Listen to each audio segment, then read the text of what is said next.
ஓம் முழுமுதற் பொருளே போற்றி.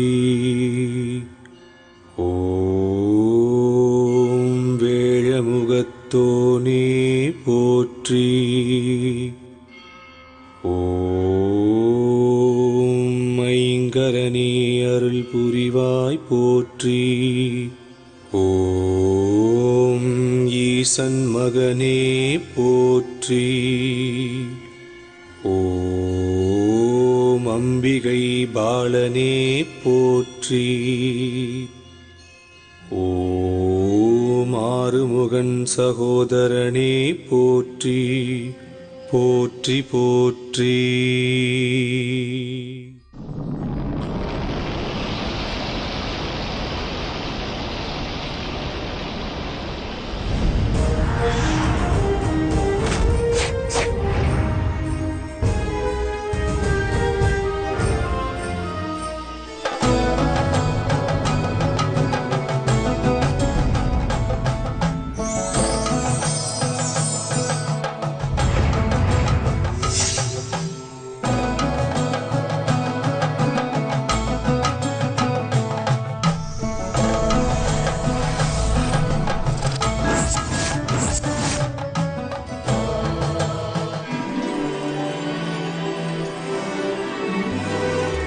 பரசுராம க்ஷேத்திரம் இன்றைய கேரள மாநிலத்தில் அழகிய ஸ்தலமாக விளங்கியது பந்தள ராஜ்யம்.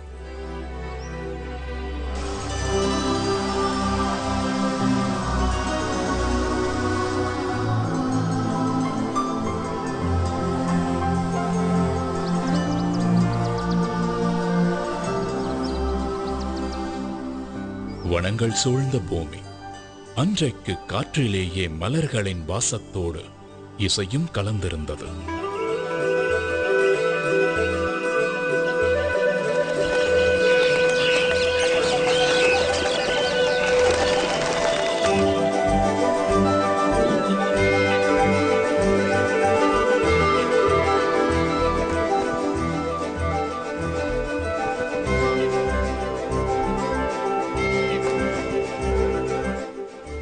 சூரியன் பந்தள ராஜ்யத்தின் மேல் இதமான மென்மை சூட்டோடு மண்டியிருந்தார்.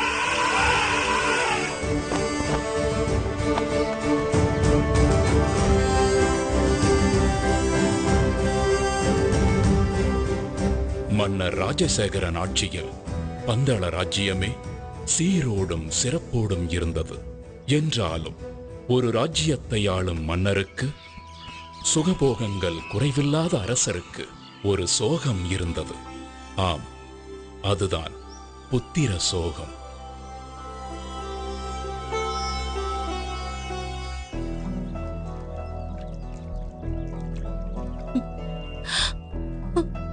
இதை எண்ணி தினமும் கண்ணீர் வடித்துக் கொண்டிருந்த மகாராணி கோப்பெரும் தேவிக்கு எப்படி ஆறுதல் சொல்வதென்றே தெரியாமல் தவித்தார் மன்னர் ராஜசேகரன்.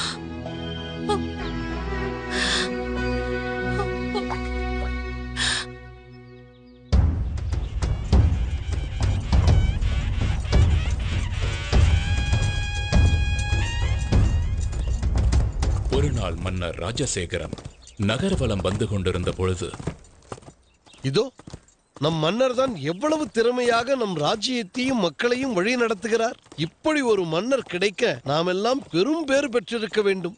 உண்மைதான். ஆனால் எல்லாம் இருந்தும் என்ன பயன்? நம் அரசருக்கு புத்திர பாக்கியம் இல்லையே. நம் மன்னருக்கு பிறகு இந்த ராஜ்யத்தை ஆள ஒரு வாரிசு இல்லாமல் போய்விட்டதே.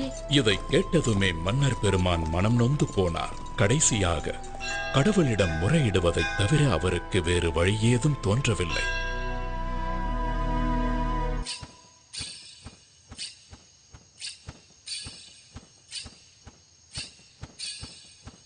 அதே நேரத்தில் அரசருக்கு வாரிசு இல்லாததால் மகிழ்ச்சியில் மிதந்து கொண்டிருக்கும் ஒருவரும் அதே அரண்மனையில் இருந்தார். அவர்தான் பந்தள ராஜ்யத்தின் அமைச்சர்.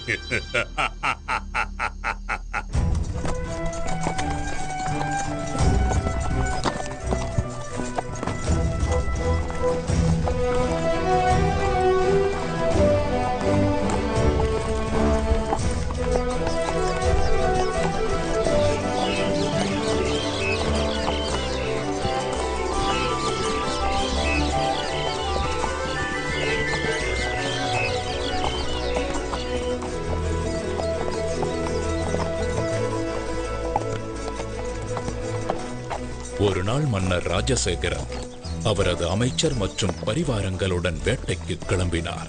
அன்றைக்கு என்றுமில்லாத அதிசயமாக மனதில் அமைதி நிலவுவதையும் நெஞ்சம் மகிழ்ச்சி அடைவதையும் உணர்ந்தார். அமைச்சரே, இன்று காலையிலிருந்தே என்னை சுற்றி நற்சகுனங்களாகவே நடந்து கொண்டிருக்கிறது. என்னுடைய வாழ்வில் ஏதோ நல்லது நடக்கப் போகின்றது போலவும், உள்ளத்தில் புதைந்திருக்கும் சோகத்திற்கு வழி கிடைக்கப் போகிறது போலவும் தோன்றுகிறது. அப்படி நடந்தால் எனக்கும் மிகவும் மகிழ்ச்சிதான் அரசே. மன்னரின் நம்பிக்கைக்குரியவனாய் நடித்துக் கொண்டு மன்னரின் இடத்தை பிடிக்க மனக்கோட்டை கட்டிக் கொண்டிருக்கும் அமைச்சர், வாரிசு இல்லாத ராஜ்யம் அடுத்து எனக்குத்தான் என்று நினைக்கும் வேளையில் ஒரு பச்சிளம் குழந்தையின் குரல் கேட்டு மன்னர் சிலிர்த்துப் போனார். குரல் கேட்ட இடத்தை நெருங்க அங்கே ஒரு அழகான ஆண் குழந்தை கழுத்தில் மணிமாலையுடன் தவழ்ந்து கொண்டிருந்தது. யார் இந்த குழந்தை? இந்த குழந்தை இங்கே எப்படி வந்திருக்க கூடும்? குடியிருப்புகளே இல்லாத இந்த வனப்பகுதியில் இந்த குழந்தையை யார் விட்டு சென்று இருப்பார்கள்? ஹரிஹர புத்திரனான குழந்தையின் கழுத்தில் மணிமாலை ஒன்றை சூடி ஒரு தெய்வீக நிகழ்வின் மூலமாக பம்பா நதிக்கரையில் வீற்றிருக்கச் செய்தார் மகேசன். மிருகங்கள் அதிகம் வாழுகின்ற ஒரு வனப்பகுதி இது. எங்கே ஒரு குழந்தை இருக்கிறது என்றால் என்ன அர்த்தம்? அந்த ஆண்டவன் தான் என் பிரார்த்தனையை கேட்டு கருணையுடன் அனுப்பி வைத்திருக்கிறார். அப்படித்தான் இருக்க வேண்டும்.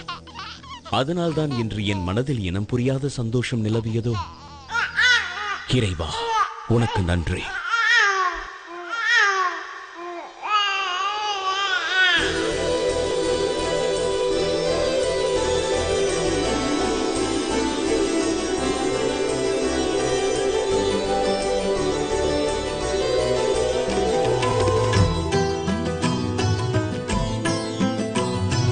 கலி காக்கும் ஒரு தெய்வம்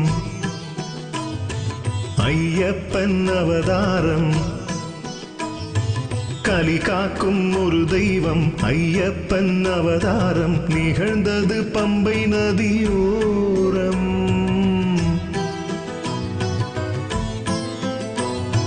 கலி காக்கும் ஒரு தெய்வம் ஐயப்பன் அவதாரம் நிகழ்ந்தது பம்பை நதியோரம்.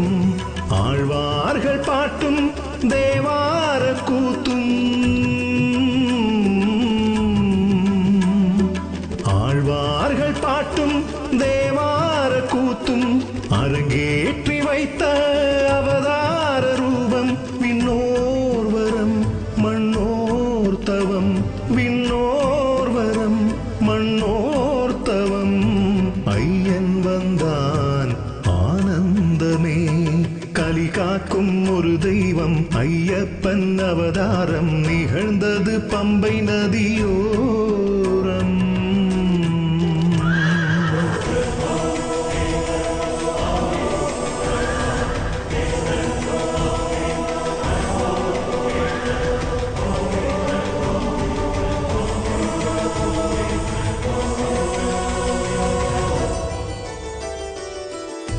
ஹரிஹர சுதனின் வருகையால் விடிந்தது காலம்.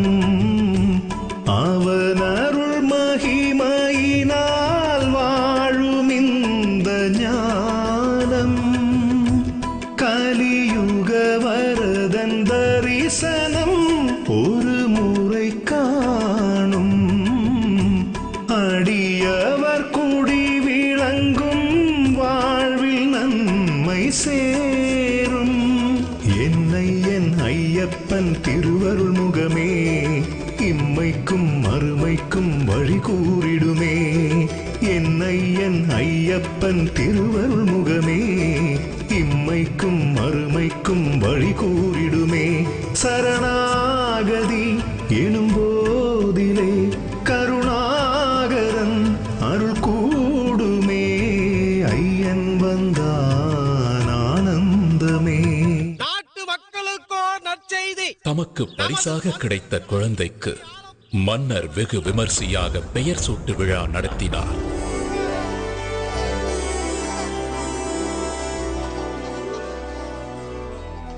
மணிமாலையுடன் இருக்கும் இந்த குழந்தைக்கு மணிகண்டன் என்று பெயர் சூட்டுகிறேன். ஆஹா, மணிகண்டன். அத்துடன் நம் பந்தள இளவரசருக்கு ஐயப்பன் எனும் நாமத்தையும் சூட்டுகிறேன். அரசவையில் அனைவரும் இனி பந்தள ராஜ்யத்தை ஆள இளவரசர் கிடைத்து விட்டார் என்று பேரானந்தம் அடைந்தனர். வாரிசே இல்லாத மன்னரின் மறைவுக்கு பிறகு நாட்டை தன்வசப்படுத்திக் கொள்ளலாம் என்று கற்பனையில் மிதந்து கொண்டிருந்த அமைச்சருக்கு மணிகண்டனின் வரவு மிகவும் அதிர்ச்சியாக இருந்தது.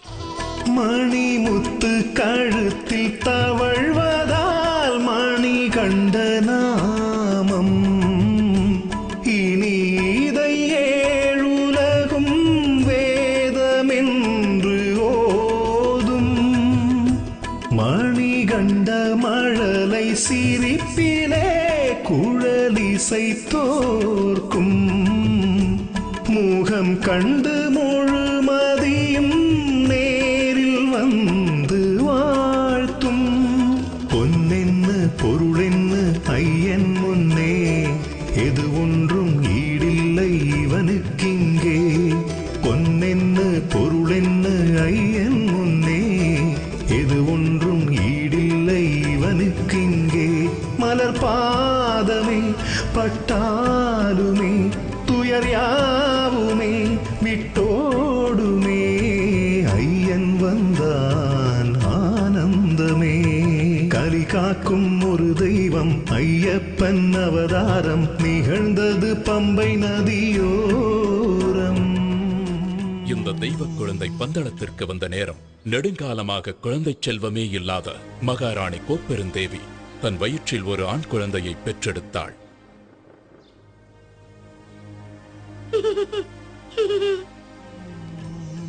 மணிகண்டனுக்கு கல்வி கற்கும் காலம் வந்துவிட்டது. அவனை குருகுலத்திற்கு அனுப்ப வேண்டும்.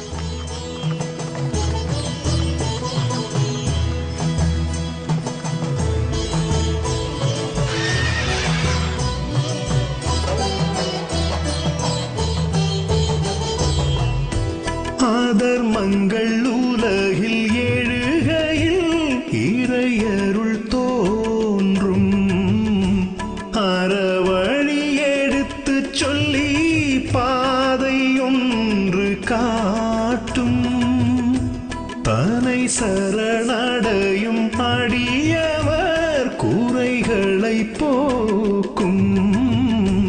கதியேன பதம் பணிந்தால் காவல் நின்று காக்கும்.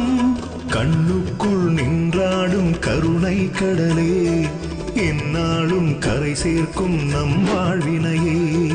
கண்ணுக்குள் நின்றாடும் கருணை கடலே எந்நாளும் கரை சேர்க்கும் நம் வாழ்வினையே. வினை தீர்த்திடும் வில்லாளனை மனம் போற்றுது எந்நாளுமே. ஐயன் வந்தான் ஆனந்தமே. கலி காக்கும் ஒரு தெய்வம் ஐயப்பன் அவதாரம் நிகழ்ந்தது பம்பை நதியோரம்.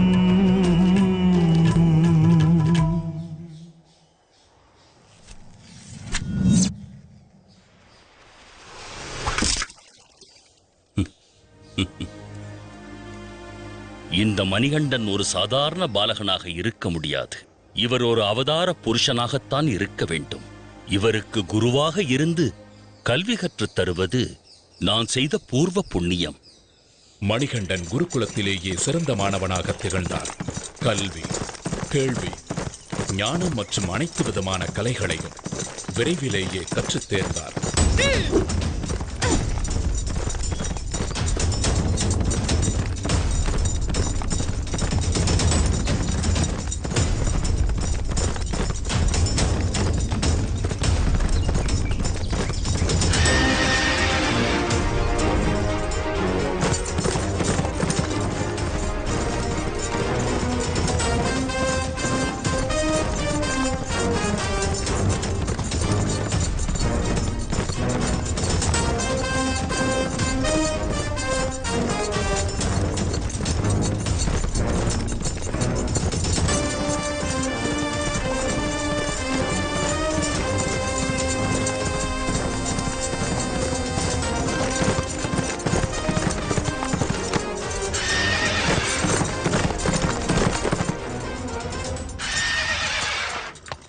மணிகண்டன் அரசகுமாரர்களுக்கு தேவையான அனைத்து ஆயுத பயிற்சிகளையும் அஸ்திர வித்தைகளையும் சத்துருக்களை அழிப்பதற்கும் தைரியமாக எதிர்கொள்வதற்கும் உதவும் கலரி அபியாயசம் போன்ற கலைகளையும் கற்றுத் தேர்ந்தார்.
குருகுல வாசம் சிறப்புடன் முடிந்ததும் மணிகண்டன் அரண்மனையிலிருந்து வந்திருந்த குருதட்சணை மற்றும் பரிசு பொருட்களை குருவிற்கு காணிக்கையாக செலுத்தி வணங்கினார்.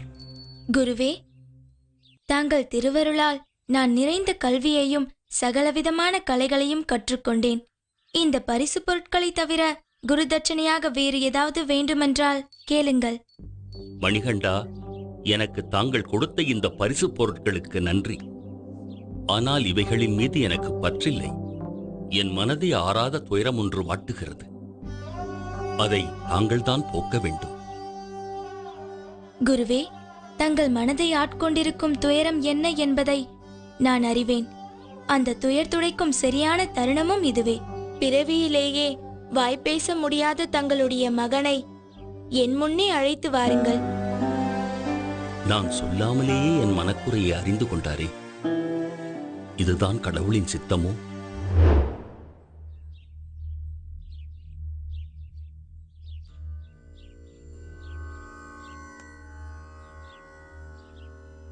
ஓம் நமக் சிவாய.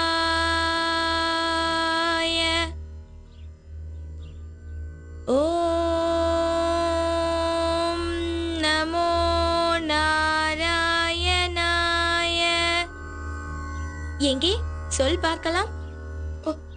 ஓம் நம சிவாய.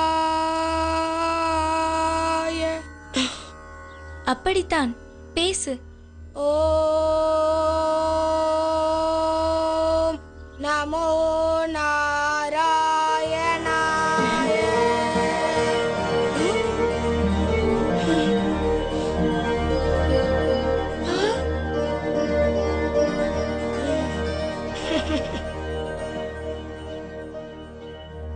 செயற்கரிய இந்த அற்புத செயலை நிகழ்த்திய நீங்கள் சாதாரண மணிகண்டன் அல்ல. நீங்கள் யார்?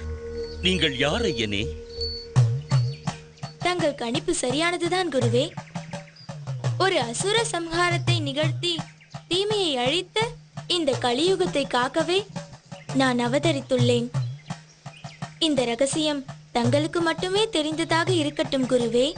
என்னுடைய அவதார நோக்கம் முடிந்த பிறகு என்னை தரிசிக்க வரும் பக்தர்களுக்கு உத்திர நட்சத்திரமாக நான் காட்சி அளிப்பேன். இதுவே நான் தங்களுக்கு தரும் குரு தட்சணை. வருகிறேன் குருவே.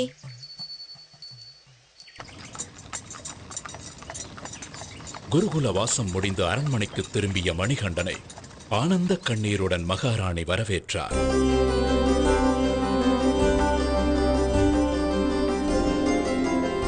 அண்ணா, தம்பி.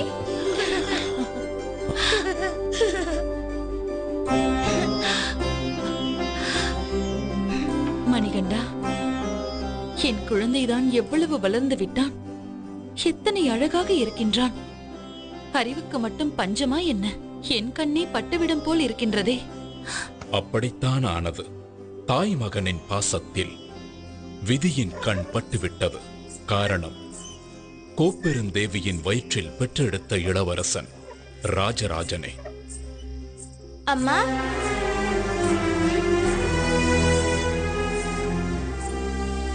இதனை கண்ட வஞ்சக எண்ணம் கொண்ட அமைச்சர் பெருமகிழ்ச்சி அடைந்தார். காரணம், துஷ்ட எண்ணம் கொண்ட அமைச்சர் தெய்வீக தன்மை கொண்ட ஐயப்பனை நெருங்கும் போதெல்லாம் இனம் புரியாத மனசஞ்சலம் அடைந்தார். தான் அரியணை ஏறும் வாய்ப்பு பறிபோய் விட்டாலும் மணிகண்டன் அரியணை ஏறக்கூடாது என்பதில் உறுதியாக இருந்தார். அதற்காக பல சதித்திட்ட வேலைகளில் ஈடுபட்டார். அதில் ஒரு கட்டமாக மணிகண்டன் குடிக்க வேண்டிய பாலில் விஷத்தை கலந்தார்.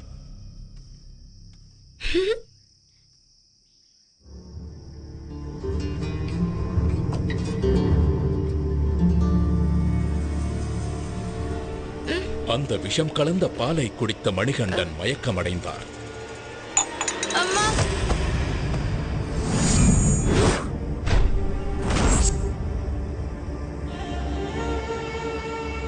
உடனே மணிகண்டனை காப்பாற்ற அரண்மனை வைத்தியர்கள் எல்லாம் எவ்வளவோ வைத்தியம் செய்தும் மணிகண்டனை காப்பாற்ற முடியாமல் தவித்தனர். இந்நிலையில் சிவபெருமான் வைத்தியர் ரூபம் எடுத்து அரண்மனைக்கு வந்தார்.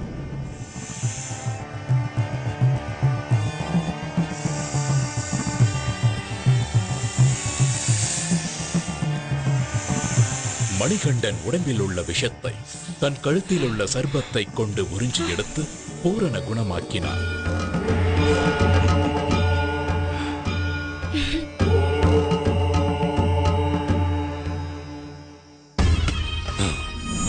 இந்த திட்டமும் முறியடிக்கப்பட்டு விட்டது.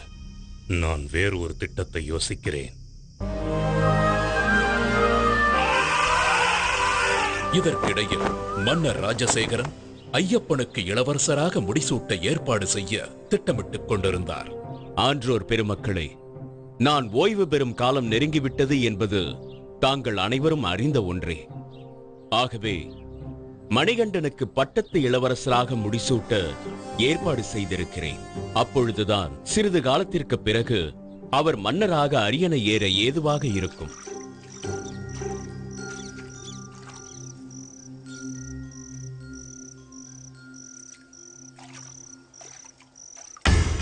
இதுதான் தக்க சந்தர்ப்பம் என்று எதிர்பார்த்த அமைச்சர் மகாராணியை தனிமையில் சந்தித்தார்.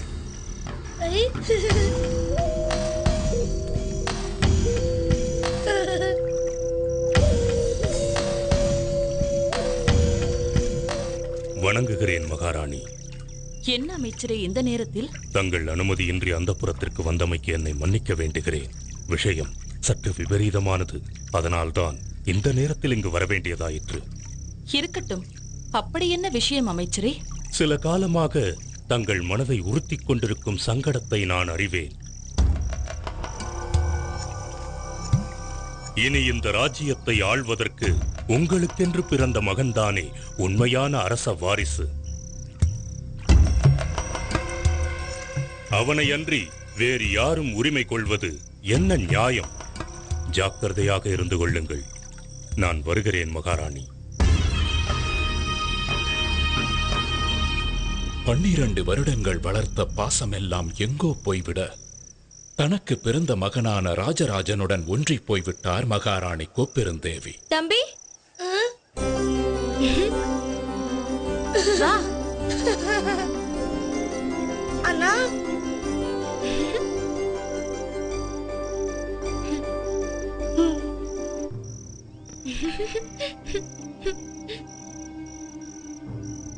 ஐயப்பன் அரசனானால் நாட்டு மக்கள் என்ன என்ன சொல்லுவார்கள்? சொந்த மகனிற்கு வளர்ப்பு பிள்ளையை அரியணையில் ஏற்றிய பாதகி என்று ஏச மாட்டார்களா? ஊர் உலகம் என்னை தூற்றாதா? ஆம், இதை இப்படியே விட்டுவிடக்கூடாது. என் மகன்தான் அரசாள வேண்டும். இதை பற்றி மன்னரிடம் பேச வேண்டும். தக்க சமயத்தை எதிர்பார்த்து காத்துக் கொண்டிருந்த மகாராணி ஒரு நாள் மன்னர் ராஜசேகரனிடம் தன் வயிற்றில் பிறக்காத ஐயப்பனுக்கு எப்படி இளவரசராக முடிசூட்டுவது, மாறாக தான் பெற்றெடுத்த மகனான ராஜராஜனுக்கே இளவரசராக முடிசூட்ட வேண்டும் என்று கேட்டார். என்ன உளறுகிறார்? உனக்கென்ன புத்தி பேதளித்து விட்டதா? உன் வயிற்றில் பிறக்காவிட்டாலும் ஐயப்பன் தான் இந்த அரசின் மூத்த வாரிசு. அவன் அரியணை ஏறுவதுதான் நான் நியாயம். சொல்வதை- மன்னா,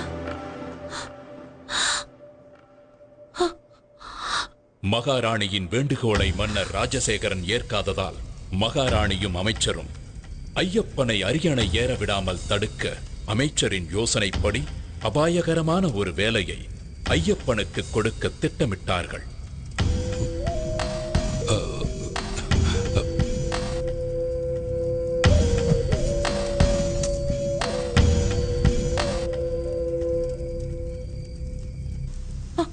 அதற்காக கோப்பூர் தேவி பொய்யாக தலைவலி வந்தது போல் ஐயோ நடித்தார். அம்மா, வலி தாங்க முடியவில்லையே. மன்னா, வலி தாங்க முடியவில்லை. வலிக்கின்றது. அரசே, நம் மகாராணிக்கு ஏற்பட்டிருக்கும் இந்த தலைவலியை போக்க புலிப்பாலை கொண்டு வந்தால் மட்டுமே குணப்படுத்த முடியும். அதனுடன் என்னிடம் உள்ள மூலிகைகளை போட்டு நான் ஒரு மருந்து தயாரித்து தருகிறேன். அதுவே குணமடைய செய்யும். அப்படியா? புலிப்பாலை எப்படி பெறுவது? யார் கொண்டு வருவார்கள்?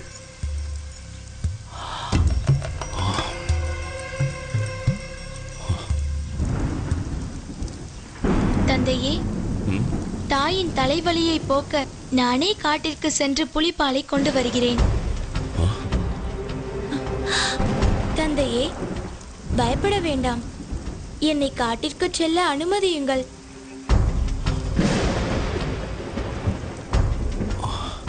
ஐயப்பனின் தெளிவான வார்த்தையிலும் தீர்க்கமான பார்வையிலும் ஒரு தெய்வீக தன்மையை உணர்ந்த பந்தளராஜன் ஐயப்பனை காட்டிற்கு செல்ல அனுமதித்தார்.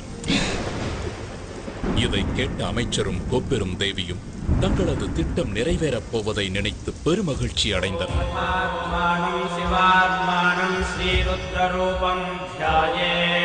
சிவபக்தரான மன்னர் ராஜசேகரன் ஐயப்பனை வழி அனுப்பும் முன் ஈசனை வழிபட்டு முக்கண் தேங்காய் ஒன்றை இறை கடாட்சமாக எடுத்து ஐயப்பன் கொண்டு செல்ல கொடுத்தார். கூடவே உணவுப் பொருட்கள் சிலவற்றையும் போட்டு அதை இருமுடியாக கட்டி ஐயப்பனிடம் கொடுத்து வழி அனுப்பி வைத்தார்.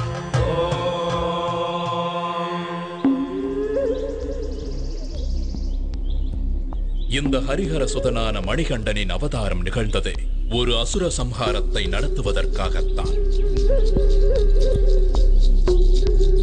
இப்படி ஒரு தெய்வ குழந்தையின் வரவுக்கு காரணம் அரக்கி மகிஷமுகி. மகிஷமுகி அரக்கர் குலத்தின் தலைவி. பார்வைக்கு மட்டுமல்ல, எண்ணத்திலும் உருவத்திலும் கொடூரமானவள். பார்ப்போரை அச்சமூட்டும் அரக்கத்தனத்தின் மொத்த உருவாக தோன்றினாள்.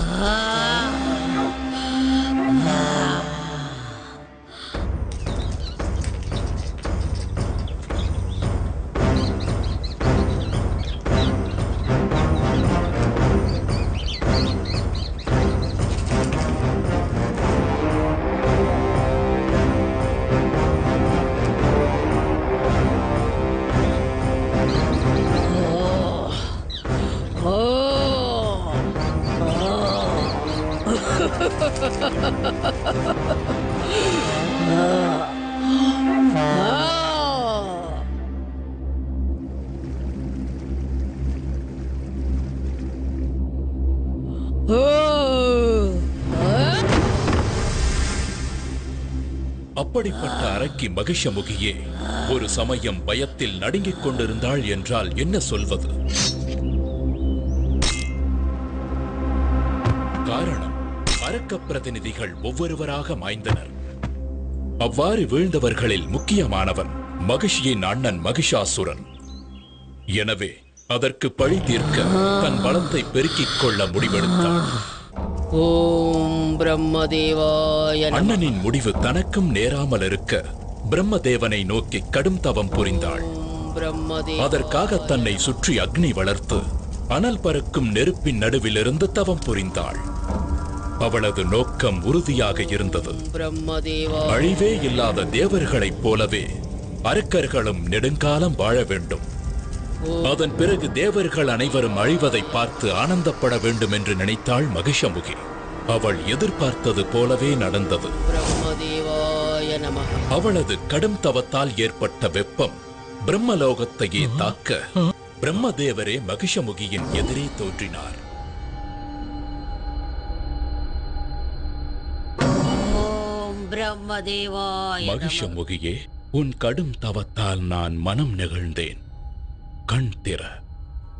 வணங்குகிறேன் நான் முகனே. என் வேண்டுதலுக்கு இணங்கி என் முன் காட்சி தந்தமைக்கு நன்றி.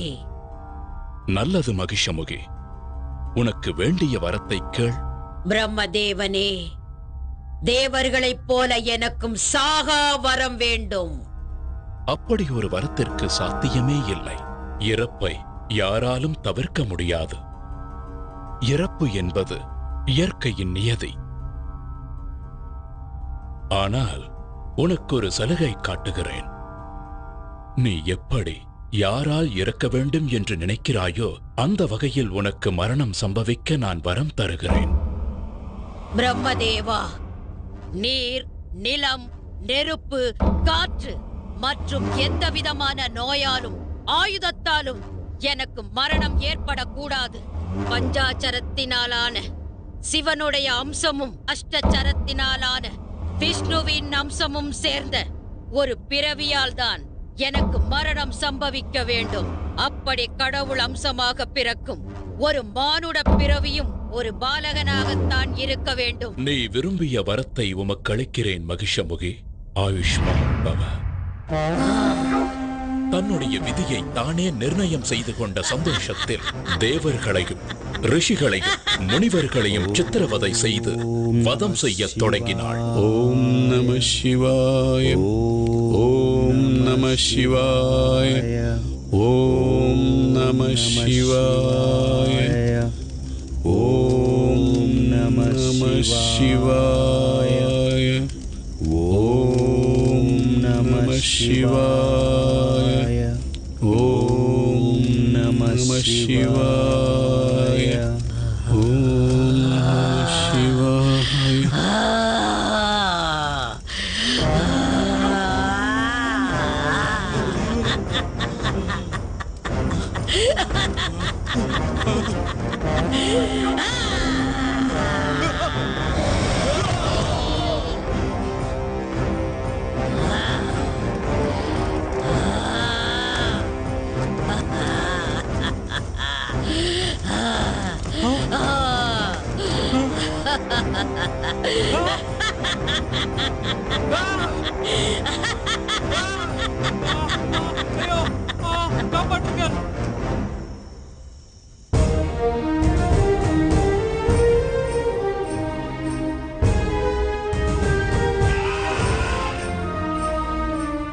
இந்த இடத்தில் இன்னொரு நிகழ்வை நினைவு கூறுவது பொருத்தமாக இருக்கும். ஒரு முறை இந்திரன் ஐராவதத்தின் மீது பவனி வரும்போது துர்வாச முனிவர் எதிர்பட்டார். தேவாதி தேவா, மகாவிஷ்ணுவின் பத்னி மகாலட்சுமி ஆசியுடன் அளித்த இந்த மலர் மாலையை உனக்கு பரிசாக அளிக்கிறேன். இதை ஏற்றுக்கொண்டு வளம் பெறுவாயாக.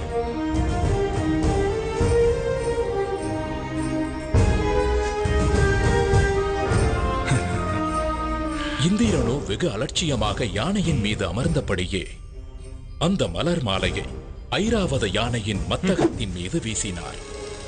ஐராவதமோ அவருக்கு மேல் திமிர் பிடித்ததாக இருந்தது. தன் தும்பிக்கையால் அந்த மலர் மாலையை எடுத்து கீழே வீசி தன் முன்னங்கால்களால் அதை மிதித்து சிதைத்து சின்ன பின்னமாக்க செய்தது. என்ன காரியம் செய்தாய் இந்திரனே? இனி நீயும் உன் தேவர் கூட்டமும் மனிதர்களைப் போலவே முதுமை அடைந்து அவதிப்படுவீர்கள்.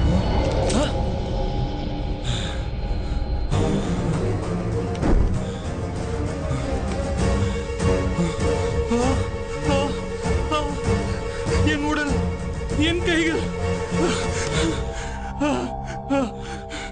மகரிஷியே, என்னை மன்னித்து விடுங்கள். என் அகந்தையால் தான் தன்னிலை மறந்து தவறிழைத்து விட்டேன். இதற்கு தாங்களே சாப விமோச்சனம் அளிக்க வேண்டும். அகந்தையால் மதியிழந்து அநாகரிகமாக நடந்து கொண்டாய். சரி, போகட்டும். பார்க்கடலில் உள்ள அமிர்தத்தை அருந்தினால் மட்டுமே உனக்கு சாப விமோச்சனம் கிடைக்கும்.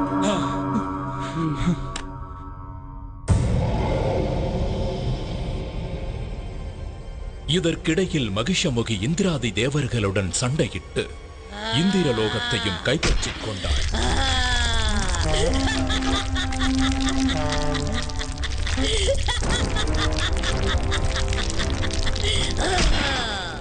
இந்திரனும் தேவர்களும் ஓடி ஒளிந்து கொண்டனர்.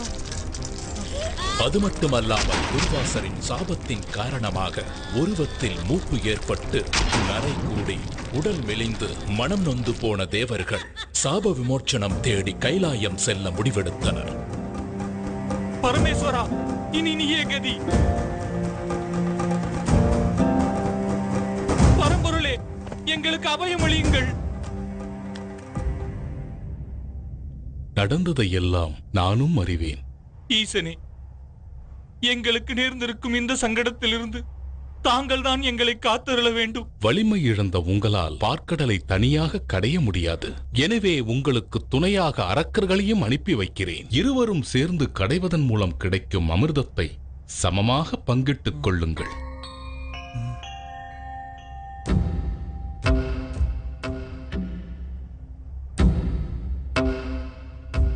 எனது ஆணைப்படி நீங்களும் தேவர்களுடன் சென்று பார்க்கடலை கடையுங்கள். உத்தரவு ஈசனே. தங்கள் வலிமை அனைத்தையும் ஒன்று கூட்டி தேவர்களும் அரக்கர்களும் மேருமலையால் பார்க்கடலை கடைந்தனர்.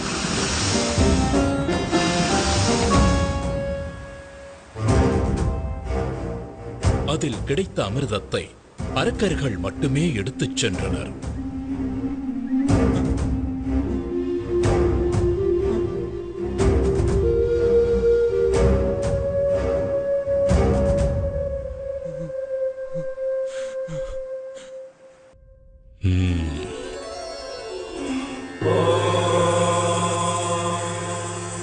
சக்கரதாரியே, இனி தங்களின் லீலையை தொடங்கலாம்.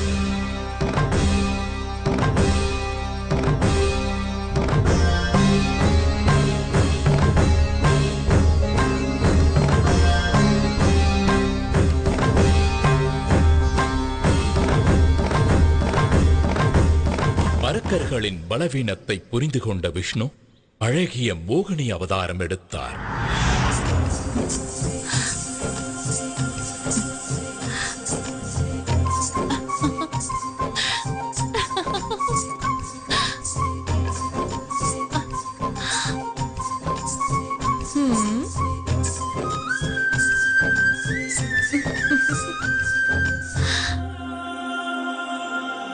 தன் பேரழகால் அரக்கர்களை மதிமயங்கச் செய்தார். அவர்களிடமிருந்து அமிர்தத்தை எடுத்து தேவர்களுக்கு கொடுத்து சாப விமோச்சனம் பெறச் செய்தார்.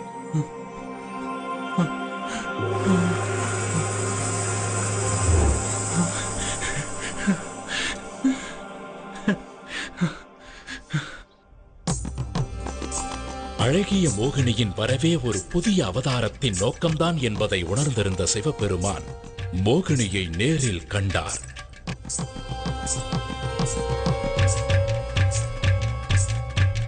சிவ அம்சமும் விஷ்ணு அம்சமும் ஒன்றாக கலந்தன. அதன் விளைவாக ஜோதிமயமான ஒரு அற்புத ஆண் குழந்தை பிறந்தது. அந்த தெய்வீக குழந்தைதான் அரக்கியை அழிக்க வந்த மணிகண்டன்.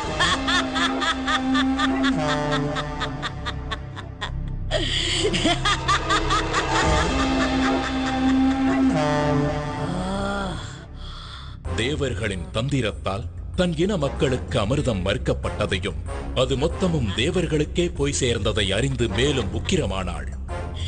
இதனால் மகிஷமுகி காட்டில் இருந்த முனிவர்களை முன்பை விட கொடூரமாக துன்புறுத்தினாள்.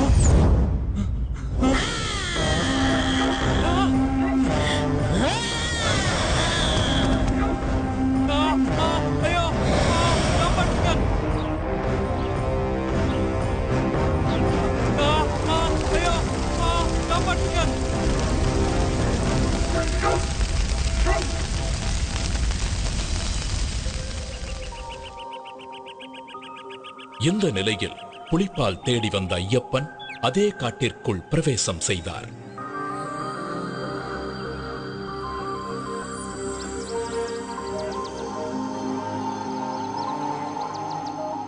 ஒளியே புக முடியாத காட்டிற்குள் சூரியன் நுழைந்தது போல் இருந்தது ஐயப்பனின் வருகை.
ஐயப்பன் காட்டிற்குள் அடியெடுத்து வைத்ததுமே ஈசனால் அனுப்பப்பட்ட பூதகணங்களும் அவரை வணங்கி பின்தொடர்ந்தன. தேவேந்திரன் தலைமையில் தேவர்களும் ஐயப்பனுக்கு துணையாக வந்தனர். ஐயப்பனின் வருகையை அறிந்து கொண்டாள் மகிஷமுகி. ஐயப்பனை அழிக்க நினைத்து யுத்தத்திற்கு தயாரானாள். தன்னை எதிர்க்க ஒரு பாலகன் வந்திருப்பதைக் கண்டு சிரித்தாள் மகிஷமுகி.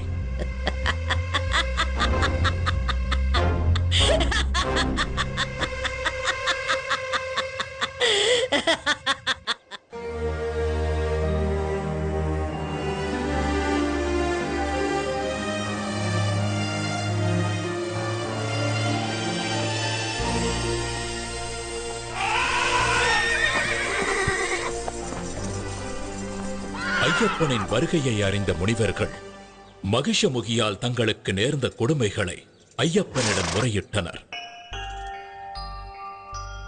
ஐயப்பன் தனது அவதார நோக்கம் நிறைவேறும் கட்டம் நெருங்கிவிட்டதை உணர்ந்தார். மானசீகமாக சிவபெருமானையும் மகாவிஷ்ணுவையும் வணங்கி யுத்தத்திற்கு தயாரானார்.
மகிஷமுகியின் உடல் அழுதா நதிக்கரையில் வந்து விழுந்தது.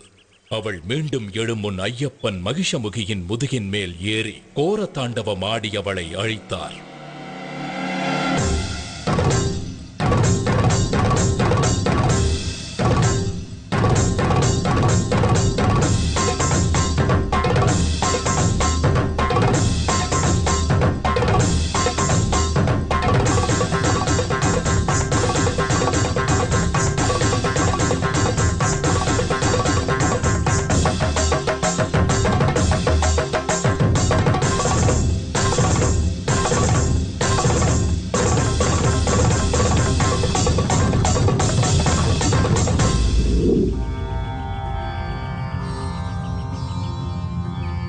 ஐயப்பனின் மகிஷமுகி சம்ஹார நர்த்தனத்தை காண வந்திருந்த ஈசன் தனது காளையை பக்கத்தில் உள்ள மரத்தில் கட்டி வைத்தார். அதனால் அந்த இடம் காளை கட்டி என்று அழைக்கப்படுகிறது. சஹஸ்ரசீர்ஷா புருஷः சஹஸ்ராக்ஷஸ் சஹஸ்ரபாத் சபூமிம் விஸ்வதோ வ்ருத்வா. ஐயப்பனின் பொற்பாதம் உடலில் பட்டதால் மகிஷமுகியின் உடலிலிருந்து விடுதலையாகி சாப விமோச்சனம் பெற்றாள் லீலாவதி. ஐயப்பனின் தாழ் பணிந்தாள். ஐயனே, தங்களது பொற்பாதம் என் மீது பட்டதால் நான் சாப விமோச்சனம் அடைந்தேன். இனி நான் தங்களுக்கே சொந்தம். என்னை ஏற்றுக்கொண்டு அருள் பாலிக்க வேண்டும். உன் விருப்பம் நிறைவேறாது. இந்த அவதாரத்தில் நித்திய பிரம்மச்சாரியாகவே நான் இருக்கப் போகிறேன். ஆனாலும் ஒரு வாய்ப்பு இருக்கிறது. எனக்கென்று ஒரு கோவில் கட்டப்படும். அப்போது என்னை தரிசிக்க லட்சக்கணக்கில் பக்தர்கள் வருவார்கள். வருடா வருடம் என் பக்தர்களின் கூட்டம் அதிகரித்துக் கொண்டே போகும். ஒவ்வொரு வருடமும் புதிதாக பக்தர்கள் என்னை முதன்முறையாக தரிசிக்க வருவார்கள். அப்படி எந்த வருடத்தில் புதிய பக்தர் யாரும் வரவில்லையோ அப்போது உன்னை நான் திருமணம் செய்து கொள்கிறேன். அதுவரை காத்திரு. என்னுடைய கோவிலுக்கு அருகிலேயே உனக்கும் ஒரு கோவிலை கட்டுவார்கள். உன்னை மாளிகைபுரத்து அம்மன் மஞ்ச மாதா என்றெல்லாம் அழைத்து மக்கள் வழிபடுவார்கள். என்னை காண வரும் பக்தர்கள் உன் கோவிலுக்கும் வந்து உன்னையும் தரிசித்துவிட்டு செல்வார்கள். எனக்கு அருகிலேயே இருக்கும் நீ எந்த வருடத்தில் புதிய பக்தர் யாரும் என்னை தரிசிக்க வரவில்லை என்பதை கண்டு கொள்ளலாம். அதுவரை காத்திரு. தங்கள் சித்தம் இதுதான் என்றால் என் பாக்கியமும் இதுதான். தங்களுக்கு சமமாக எனக்கும் ஒரு கோவிலினை கட்டி என்னையும் மக்கள் வந்து வணங்குவார்கள் என்று எனக்கு சரியாசனம் தந்த பரம்பொருளே, உம்மை வணங்குகிறேன்.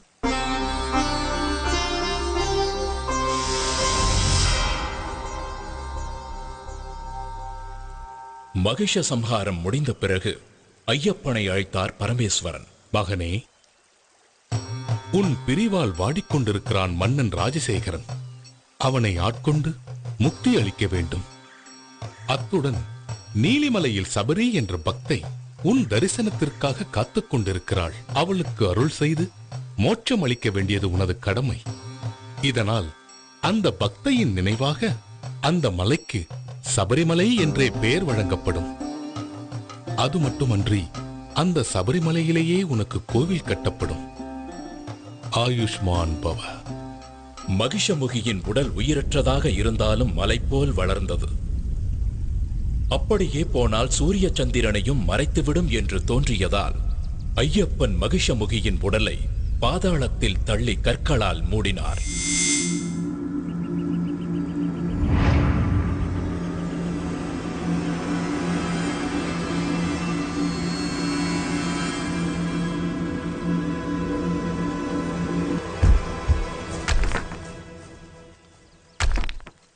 ஐயனின் ஆணைப்படி பூதகணங்களும் தேவர்களும் கற்களை எடுத்து வீசி கற்குவியலுக்குள் மகிஷமுகியின் உடலை புதைத்தனர்.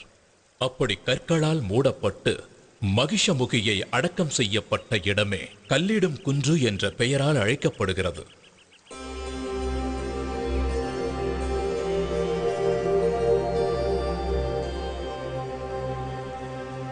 இந்திராதிபதியே, இந்த சம்ஹாரத்தை முடித்த எனக்கு இன்னொரு கடமையும் இருக்கிறது.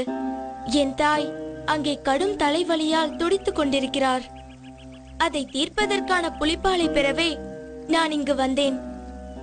இது என் மீது அளவற்ற பாசம் கொண்டிருக்கும் என் இரு கண்களையும் போன்ற தாய்க்கும் தந்தைக்கும் நான் ஆற்ற வேண்டிய கடமையாகும்.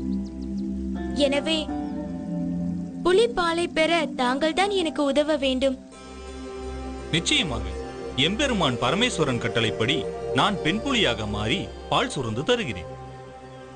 ஆனால் நீங்கள் இந்த குவளையை கொண்டு போய் மகாராணியிடம் கொடுத்து, இந்தாருங்கள் புலிப்பால், உங்கள் தலைவலி தீர இதிலிருந்து மருந்து தயாரித்துக் கொள்ளுங்கள் என்று சொன்னால் அவர்கள் நம்ப வேண்டுமே.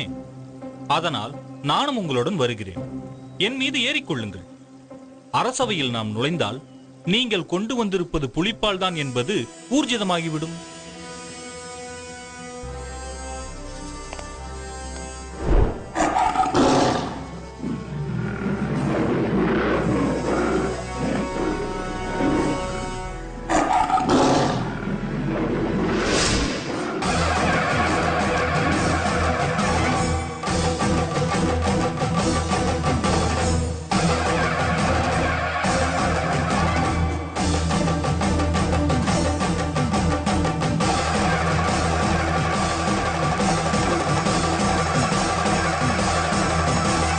மகிஷமுகி வதம் கண்ட மணிகண்ட சுவாமி அவர் வாரானே வன்புலியும் ஏறியே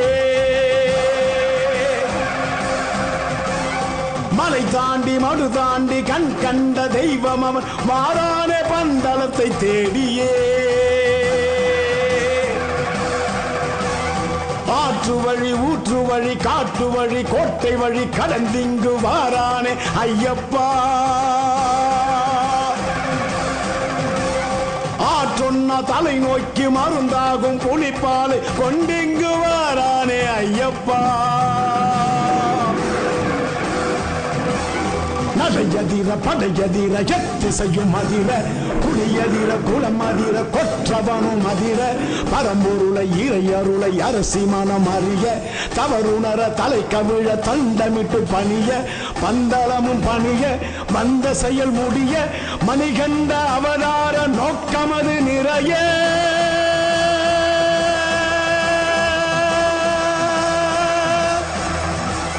வில்லாளி வீரன் புலியை வாகனமாக கொண்டு புலிக்கூட்டம் புடைசூழ பந்தல ராஜ்யத்தை வந்தடைந்தார். அரசவையில் இருந்த அனைவரும் சீறி பாய வேண்டிய புலிகள் மென்னடை போட்டு வரும் இயற்கைக்கு முரணான சம்பவத்தை கண்டு வியந்து நின்றார்கள். புலிப்பால் தேடச் சென்ற ஐயப்பன் இனி திரும்பி வரமாட்டான் என்று திடமாய் நினைத்திருந்த அமைச்சர் திடுக்கிட்டார். மன்னர் ராஜசேகரன் இரு கைகளையும் கூப்பி நெகிழ்ந்து போய் நின்றார். அவர் கண்களில் ஆனந்த கண்ணீர் வழிந்தது. தந்தையே, தாயின் தலைவலி தீர இதோ கொண்டு வந்துள்ளேன் புலிப்பால். இந்த அளவு போதாது என்று வைத்தியர் சொல்வாரானால் எவ்வளவு வேண்டுமானாலும் கலந்து கொள்ள இதோ புலி கூட்டமே என்னுடன் வந்துள்ளது. தாங்கள் கடவுளின் அவதாரம்தான் என்று நிச்சயம் நான் உணர்கிறேன். நாங்கள் ஏதாவது தவறு இழைத்திருந்தால் எங்களை மன்னித்து அருள வேண்டும் ஐயனே.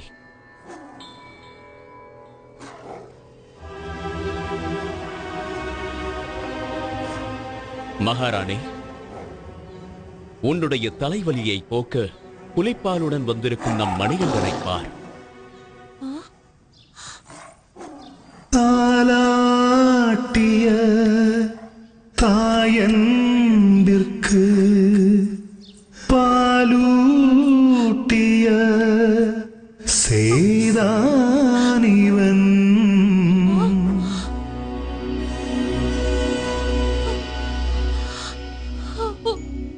அன்னைக்கெல்லாம் அன்னை ஐயன். என்னை மன்னித்து விடுங்கள் ஐயனே. நீங்கள் ஒரு தெய்வ குழந்தை என்ற உண்மையை என் பேராசையால், என் அகம்பாவத்தால் நான் அறிந்து கொள்ளாமல் போனேன். என்னை ரட்சித்து அருள்வாய் மகனே, என்னை ரட்சித்து அருள்வாய். தாயே, தாங்கள் போய் என் காலில் விழலாமா? என்னை பெறாவிட்டாலும் என்னை வளர்த்து ஆளாக்கிய அன்பு தாய் நீங்கள். என் அவதாரத்தின் நோக்கம் நிறைவேற உதவியவர் நீங்கள். இப்படி ஒரு வாய்ப்பிற்காக என்னை 12 வருடங்கள் வளர்த்த உங்கள் அன்பிற்கும் பாசத்திற்கும் என்ன கைமாறு செய்ய போகிறேன்? எனக்கு வாழ்வழித்த தெய்வம் அல்லவா நீங்கள்? சரி ஐயப்பா, உன் அவதார நோக்கம்தான் முடிந்து விட்டதே. இனி எங்களுடனே இருந்து விடேன். இல்லை அம்மா, இந்த அவதாரத்தில் நான் ஆற்ற வேண்டிய கடமை இன்னொன்றும் இருக்கிறது. அது கலியுகத்தில் மக்களை நல்வழிப்படுத்த வேண்டிய முக்கிய கடமை. எனக்கென்று ஒரு இருப்பிடத்தை அமைத்துக் கொண்டு நான் அங்கேயே தங்கி பக்தர்களுக்கு அருள் பாலிக்க விரும்புகிறேன். தந்தையே, உங்கள் ராஜ்யத்திற்குட்பட்ட எல்லையில் ஓர் இடம் கொடுங்கள். அங்கே நான் தங்கியிருந்து மக்களின் துயர் துடைப்பேன். ஐயனே, தங்களுக்கு எங்க இடம் வேண்டுமோ, எவ்வளவு இடம் வேண்டுமோ எடுத்துக் கொள்ளுங்கள்.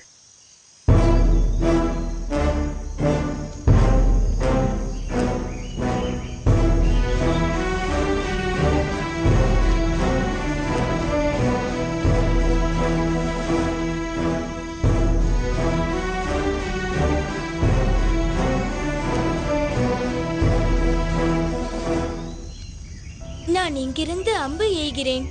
அந்த அம்பு எங்கே போய் விழுகிறதோ அந்த இடம்தான் எனக்கு வேண்டும்.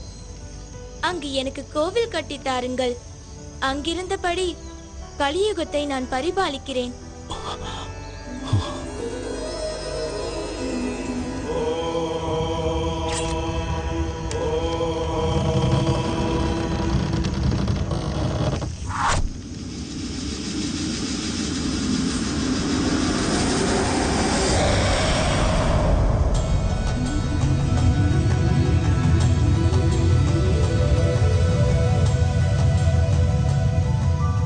அந்த அம்பு விழுந்த இடம்தான் சபரிமலை. இந்த சபரிமலையில்தான் இன்றும் கலியுகத்தின் கண்கண்ட கடவுளாக, கருணாமூர்த்தியாக திகழ்கிறார் சபரிமலை ஐயப்பன்.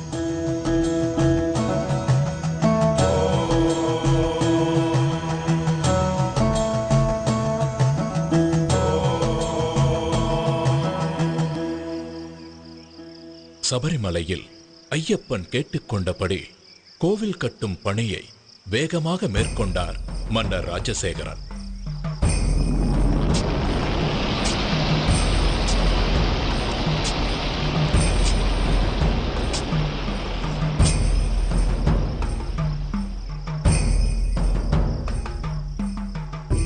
அந்த கோவிலில் வாழ்க்கையின் தத்துவங்களை விளக்கும் விதமாக 18 படிகளையும் அமைத்தார். இந்த 18 திருப்படிகளும் 18 மலைகளையும் 18 கடவுள்களையும் 18 தத்துவங்களையும் குறிக்கின்றன.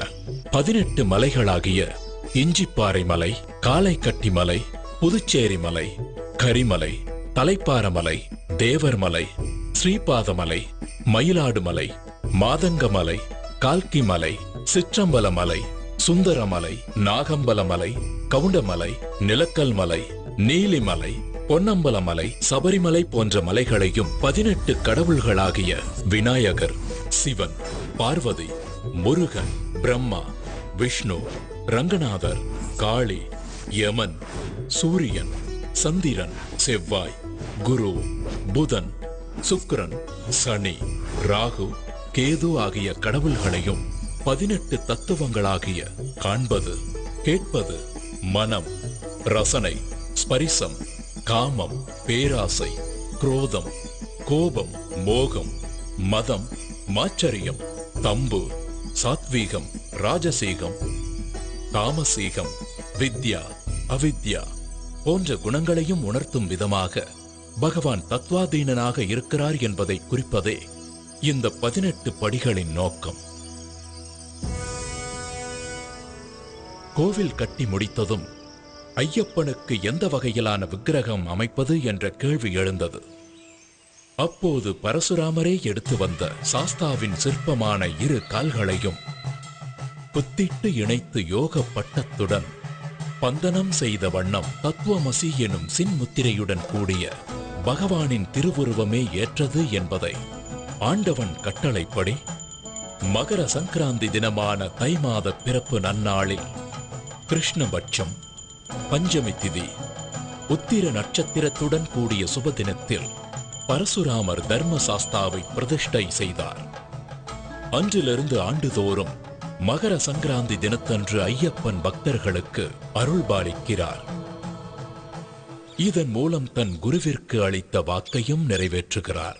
என்னை சரணடைந்தவர்கள் நற்கதி அடைவார்கள் என்பதை வலியுறுத்தும் விதமாக வலது கையை வலது முழங்கால் மீது தாங்கி அபயஹஸ்தமாக அருள் வழங்குகிறார் ஐயப்பன். அதாவது தன்னை சரணாகதி என அடைபவர்களுக்கு அபயமளிக்கும் அற்புத கோலம் இது. பக்தர்கள் விரதம் மேற்கொள்ளும் முறையை இப்போது பார்ப்போம். ஐயனை காண வரும் பக்தர்கள் குருசாமி மூலமாக மாலை அணிந்து உபதேசம் பெற்று பிரம்மச்சரிய விரதம் மேற்கொண்டு வர வேண்டும். புலால் உண்ணுதலை அறவே தவிர்க்க வேண்டும். சத்தியம், தர்மம், அகிம்சை போன்ற கொள்கைகளை கடைபிடிக்க வேண்டும். சபரிமலை செல்லும் பக்தர்கள் ஒழுக்கமானவர்களாக சகிப்புத்தன்மை உடையவர்களாக இருக்க வேண்டும். தம் உடலை வருத்தி 1 மண்டலம் விரதம் இருந்து மனதில் ஐயப்பனை நினைத்து வழிபட வேண்டும். விரதம் இருப்பதை ஒரு பழக்கமாக மேற்கொள்ள வேண்டும். கண்டிப்பாக பிரம்மச்சரியம் காக்க வேண்டும். இந்த பழக்கத்தால் மனம் பக்குவப்படும். விரதம் மேற்கொள்ளும் பக்தர்கள் காலை மாலை 2 வேளையும் குளித்து நீலம் அல்லது கருப்பு அல்லது காவி உடை அணிந்து ஐயப்பனின் சரணங்களை கூறி வணங்க வேண்டும். துளசி மாலை அணிந்த ஐயப்ப பக்தர்கள் 1 மண்டலம் விரதம் இருக்கும் வேளையில் ஒவ்வொரு நாளும் மாலை வேளையில் ஒன்றாக கூடி ஐயப்பனின் அருள் வேண்டி திருவிளக்கு பூஜையில் கலந்து கொள்வதையும் ஐயனின் புகழ் பாடி பஜனைகள் செய்வதையும் ஒரு வழக்கமாக கடைபிடிக்க வேண்டும்.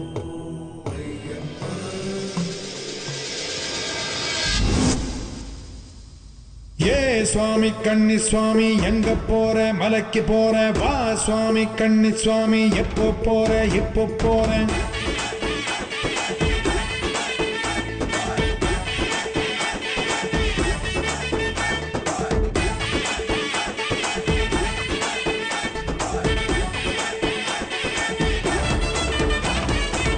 கட்டான கட்டேந்தி கட்டுமுடி தலையேந்தி குடிதாண்டி படிதாண்டி போறேன் நான் போறேன்.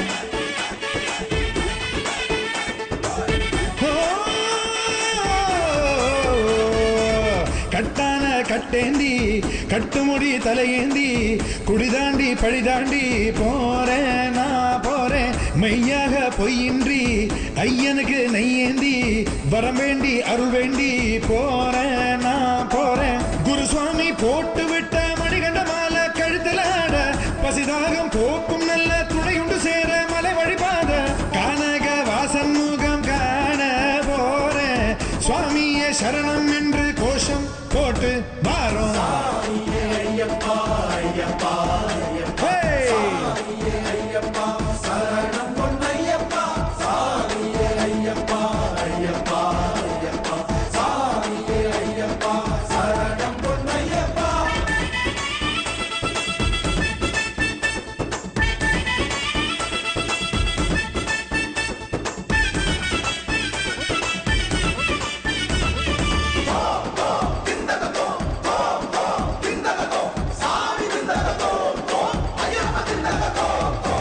ஏறுமேலி கோட்டை வந்து பேட்டை துள்ளி ஆட்டம் இட்டு வாவர் துணை வேண்டிச் செல்வேன் நானப்பா. பேரூர் தோடு வாய்க்கால் கண்டு பூங்காவனம் பார்த்து புட்டு கோட்டைப்படி தாண்டிடுவேன் நானப்பா. மகிழ்ச்சி உடல் ஏறி நின்று பூதநாதன் ஆட்டம் இட்ட காளை கட்டி சேர்ந்திடுவேன் நானப்பா. அழுதா நதி மூழ்கி நின்று கல்லெடுத்து வேண்டிக்கிட்டு பள்ளிக்கட்டு ஏந்தி செல்வேன் நானப்பா. கல்லிடும் குன்றில் கல்லெறிவேன், இஞ்சி பாறை கண்டறிவேன், கொடும்பாறை கோட்டை செல்வேன், கூட்டு சரணம் போட்டு செல்வேன். கரிமலை ஏற்றம் கண்டு நானும் கடினம் இல்லை என்று சொல்லி பார்க்க போறேன், நெய்ய சேர்க்க போறேன்.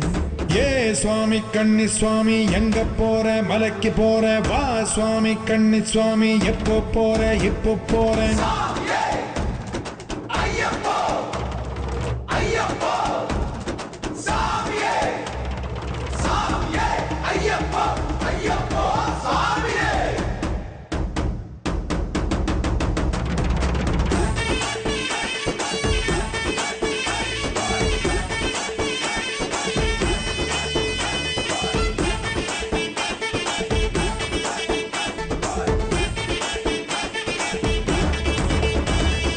கல்லு முள்ளு பாதையிலும் குண்டு குழி ஏற்றத்திலும் ஏற்றி என்னை பார்த்திடுவான் ஐயப்பா. கும்மிருட்டு வேளையிலும் கண்ணீரிட்டும் போதினிலும் கை கொடுத்து காத்திடுவான் ஐயப்பா. 6 பிழை 100 குறை ஏது நானும் செய்திட்டாலும் ஏழை என்னை ஏற்றருள்வான் ஐயப்பா. ஏற்ற விரதம் தப்பில்லாம சோதனைகள் தந்திடாம காத்தி என்னை ரட்சிப்பானே ஐயப்பா. ஹரிஹர சுதனின் தரிசனம் பெறுவேன், பிறவி பயனை அதுகணம் அடைவேன். சபரிநாதன் திருவடி பணிவேன், சத்குருநாதன் திருவருள் பெறுவேன். பொன்னம்பல வாசன் உண்டு, அண்ணலவன் நேசன் உண்டு, காண போறேன், மலை ஏற போறேன். ஏ சுவாமி கன்னி சுவாமி எங்க போற, மலைக்கு போற, வா சுவாமி கன்னி சுவாமி எப்போ போற, இப்போ போறேன்.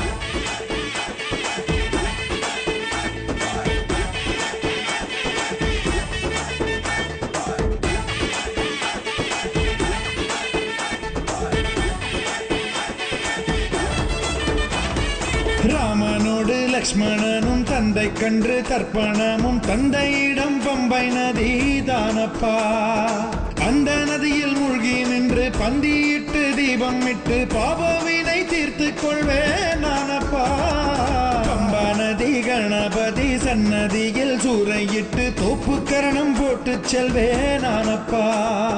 நீலிமலை ஏற்றம் கண்டு நீண்ட வழி பாதை கண்டு அப்பாச்சி மேடு கடப்பேன் நானப்பா. சபரி அன்னை பீடம் காண்பேன், சரங்குதிகாலில் சரமும் இடுவேன்.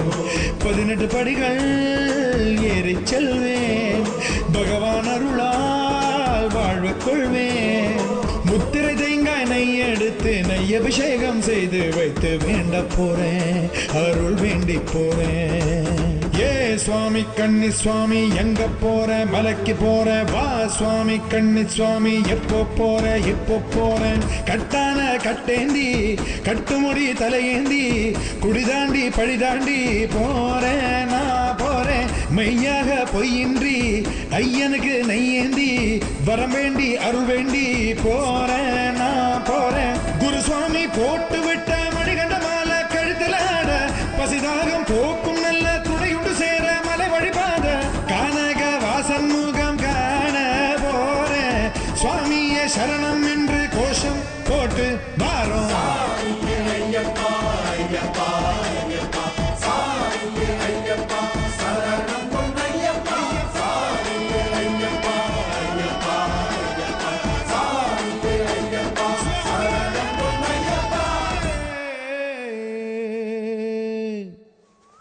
ஐயப்பன் புலிப்பால் கொண்டு வர காட்டிற்கு புறப்படும் பொழுது அவருடைய வளர்ப்பு தந்தை மன்னர் ராஜசேகரன் சிவபெருமான் தன் மகனுக்கு துணையாக உடனிருக்கும் விதமாக அவரிடம் முக்கண் தேங்காயையும் கூடவே சில உணவுப் பொருட்களையும் தந்தனுப்பினார். அதை ஐயப்பன் இருமுடிகளாக கட்டி எடுத்துச் சென்றார். அந்த தாத்பரியம்தான் நாம் சுமந்து செல்லும் இருமுடி. இருமுடி என்பது பருத்தி துணியால் தைக்கப்பட்ட இரு பகுதிகள் கொண்ட பையாகும். பக்தன் பக்தியுடன் சுமந்து செல்லும் இருமுடியின் முன்புற பையில் மஞ்சள், குங்குமம், நெற்பொறி, அவல், மாளிகை புறத்து அம்மனுக்கு தீபமிட திரிநூல், எண்ணெய், அடுத்தது முக்கியமான காணிக்கையான நெய் தேங்காய், அதாவது ஐயப்பனுக்கு மிகவும் விருப்பமான நெய்வேதிய பொருளான முக்கண் தேங்காயில் ஒரு கண்ணில் துளையிட்டு அதனுள் இருக்கும் நீரை அகற்றி பின் சுத்தமான நெய்யை நிரப்பி அடைத்து எடுத்துச் செல்வதுதான் நெய் தேங்காய். ஐயப்பன் சிவவிஷ்ணு ஐக்கியத்தில் பிறந்தவர்.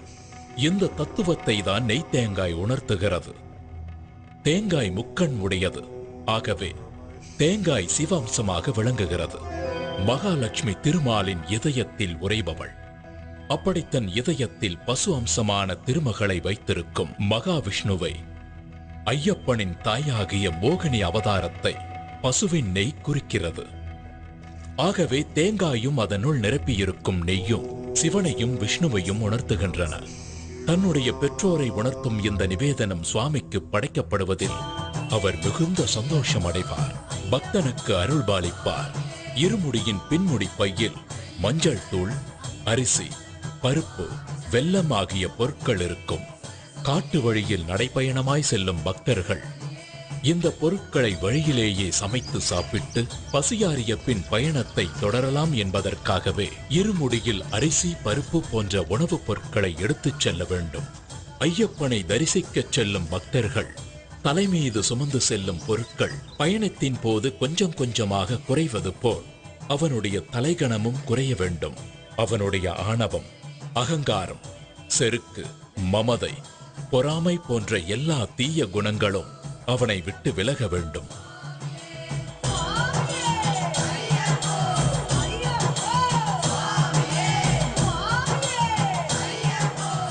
சபரிமலையில் உள்ள ஐயப்பனை தரிசிக்க பக்தர்கள் அனைவரும் எரிமேலி என்ற இடத்தில் ஒன்று கூடுவார்கள். எரிமேலியை சபரிமலையின் நுழைவாயில் என்றே சொல்லலாம். இங்கு பந்தள மன்னர் ராஜசேகரனால் கட்டப்பட்ட தர்மசாஸ்தா கோவில் உள்ளது. இந்த கோவிலுக்கு எதிரில் ஐயப்பனின் நண்பரான வாவரின் பள்ளிவாசல் உள்ளது. ஐயப்ப பக்தர்கள் வாவர் சுவாமியை வணங்கி அங்கு தரப்படும் விபூதி பிரசாதத்தை பெற்றுக் கொள்வார்கள். இந்த எரிமேலியில்தான் முக்கியமான நிகழ்வான பேட்டை துள்ளல் என்ற நிகழ்வு நடைபெறும். அப்பொழுது பக்தர்கள் தங்கள் மனதில் உள்ள தீய எண்ணங்களை போக்க வேண்டும் என்ற நோக்கத்தில் நடனமாடுவார்கள். பேட்டை துள்ளல் முடிந்த பின்பு அங்கே வரும் கன்னிசாமிகளுக்கு ஒரு சரக்கோலும் ஒரு கருப்பு நாடாவும் கொடுக்கப்படும். எரிமேலியில் பேட்டை துள்ளலை முடித்துவிட்டு பயணத்தை தொடரும் பக்தர்கள் பேரூர் தோடு, கோட்டைப்பாடி ஆகிய இடங்களை கடந்து காளைக்கட்டி என்ற பகுதிக்கு வருவார்கள். இந்த காளைக்கட்டி என்ற இடம்தான் மகிஷமுகியின் உடலின் மீது பகவான் நர்த்தனமாடி தனது வெற்றி களிப்பை வெளிப்படுத்திய இடம். அந்த நர்த்தனத்தை காண வந்த சிவபெருமான் அவரது காளையை அங்கேயே மரத்தில் கட்டி வைத்ததால் அந்த இடம் காளைக்கட்டி என்று அழைக்கப்படுகிறது. அதன் பின்பு அழுதா நதியில் நீராடி மூழ்கும் போது பக்தர்கள் நதிக்குள் கிடைக்கும் கல் ஒன்றை எடுத்துச் சென்று போகும் வழியில் உள்ள கல்லிடும் குன்று என்ற இடத்தை அடைந்து அரக்கியை சமாதி செய்த இடத்தில் அந்த கல்லை வைப்பார்கள். அதனால் அந்த இடம் கல்லிடும் குன்று என்று அழைக்கப்படுகிறது. அதனைத் தொடர்ந்து இஞ்சிப்பாறை கோட்டையை கடந்து உடும்பாறை கோட்டையில் ஸ்ரீ பூதநாதரை வணங்கி விபூதி எனப்படும் சாம்பலை பெறுவர். பின்பு சபரிமலை செல்லும் வழியில் பக்தர்கள் புண்ணிய நதியான பம்பை நதியில் குளித்து தன்னுடைய பாவங்களை நீக்குமாறு ஐயப்பனிடம் வேண்டி அங்கு தங்கி பம்பாஸ்தி என்ற நிகழ்ச்சியில் 108 அடுப்புகளின் சாம்பலை கன்னிசாமிகள் தங்கள் வீட்டிற்கு எடுத்துச் செல்வார்கள். அதன் பிறகு விநாயக பெருமானை வணங்கி சபரிமலை நோக்கி யாத்திரை செல்வார்கள். பின்பு அப்பாச்சி மேட்டை கடந்து நீலிமலையை சென்றடைவார்கள். அதன் பின்பு சபரி பீடத்தை கடந்து மகிஷமுகிக்காகவே சரங்குத்தி என்ற இடத்தில் இருக்கும் ஆலமரத்தில் கன்னிசாமிகள் எடுத்துச் செல்லும் சரக்கோலை குத்தி கருப்பு நாடாவை போட்டு வணங்குவார்கள். இது கன்னிசாமியின் வரவை பதிவு செய்யும் நிகழ்ச்சி. இதை பார்த்த லீலாவதி பெருமூச்சு விட்டு அடுத்த வருடத்திற்காக காத்திருப்பாள். சபரிமலையின் அறிவிப்பு. தத்துவமசி விஸ்வ சாகோத்தியம் சொல்லி தெரிவிக்கின்ற மகா மந்திரம் ஆராதனை மூர்த்தியும் ஆராதகனும் அபித்யார் ஆகிய சுவாமி தெரிகின்ற காட்சியும் காண முடியாத ஒரு காட்சியாகும். காடும் காட்டு பூக்களும் அருவிகளும் இயற்கை தருகின்ற ஒரு வரப்பிரசாதமாகும்.